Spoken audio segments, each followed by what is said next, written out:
The Senate is expected to take up a final vote on the War Powers Resolution this week, with only a simple majority vote needed to pass. Joining me now ahead of all of that is South Carolina Senator Lindsey Graham. Senator, it's good to see you this morning. Thank you for being here. And I want to get your reaction to what we just heard from Reza Pahlavi. But first, can you tell me about this war resolutions? Why is the Senate trying to clip President Trump's wings at a time that the world is getting more dangerous? We just saw what's going on right now in Iran. The War Powers Act was passed in 1973 by a bunch of liberal Democrats. It's a power grab by the Congress against the commander-in-chief. Every president since 1973 has rejected the idea that Congress can substitute our judgment for theirs. So what these five are good friends. They're creating a situation where you have 535 commander-in-chiefs, not one. There's never been a court case in the history of the country where a military operation was terminated by the Supreme Court because Congress didn't approve. There have been 130 military operations by the commander-in-chief without congressional approval. So here's my point. You're creating a disaster for the country. If a member of Congress doesn't like what the president's doing as commander-in-chief militarily, cut off funding for that operation. We have power of the purse. You can do that. If you think the president doing something illegally, you can impeach him. But we can't have a situation where Congress becomes commander-in-chief. That would be a disaster. This is an unconstitutional power grab. To my colleagues, you're doing a lot of damage. You're emboldening our enemies. You're restricting President Trump. Unconstitutionally sound, doing a lot of damage. Stop it. Senator, over the weekend, you tweeted about Can Iran. I have one thing, one last thing? Yes. I've been a military lawyer for 33 years. I was a judge, advocate in the Air Force. I was a prosecutor, defense attorney, military judge. I feel comfortable talking about this. What you're doing is wrong. Go ahead. Senator, over the weekend, you tweeted to the Iranian leadership, the Khomeini regime. You said, if you hurt the people, if you kill protesters, this will not go unchallenged. What are you saying? Do you want America to go into Iran and take out the Ayatollah? I don't want a military invasion of Iran. I don't want any boots on the ground. But President Trump has chosen wisely to be with the protesters. He's the first president since 1979 to pick the people over the Ayatollah.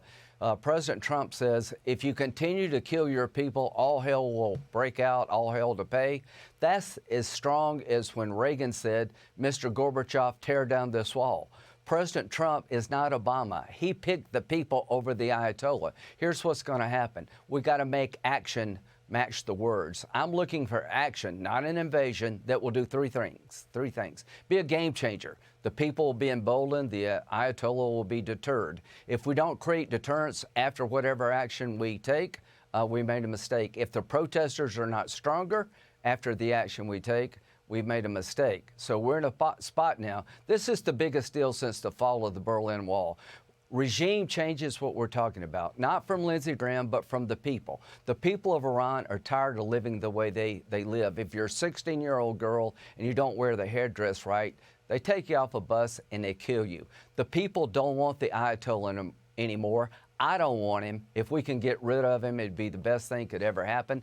But if he stays, if after the people go back into the streets yet again, they've done this before, Trump's got their back, Obama didn't. But if he hangs on, the Ayatollah, it'd be the biggest disaster in the Mideast, like maybe forever.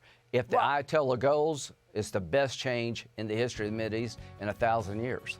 Well, you said on Fox last week, a message to you, Ayatollah Khomeini, if you kill citizens, Donald Trump is going to kill you. That's what I want to talk about when we come right back. Hold that thought, yeah. Hold that thought. We'll be right back with Senator Lindsey Graham. Stay with us.